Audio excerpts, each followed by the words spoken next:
Ganun lang.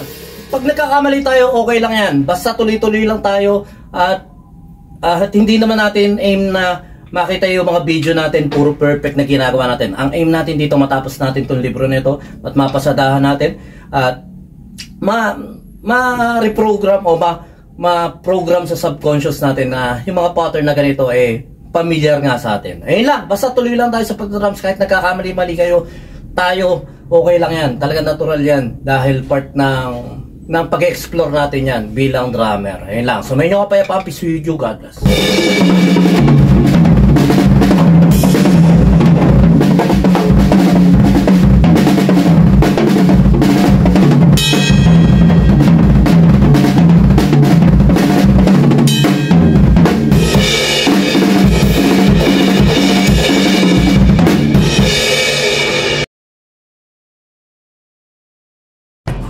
B-Jam Lights and Sounds. Yun mga boss, baka may mga upcoming events kayo na parating dyan gaya ng binyag, kasal, debut, at kahit anong okasyon na kailangan nyo ng banda, acoustic band, full band, sequencer, meron po kami at kaya po namin kayong matulungan sa mga paghahanap nyo sa mga pangailangan nyo sa inyong okasyon. At ayun, maraming salamat sa mga tropa natin syempre na nagsishare, nagla-like at nagsusubscribe sa atin sa ating YouTube channel. At saka maraming salamat syempre sa mga boss natin na patuloy na nag-hire sa atin. Maraming salamat po ulit.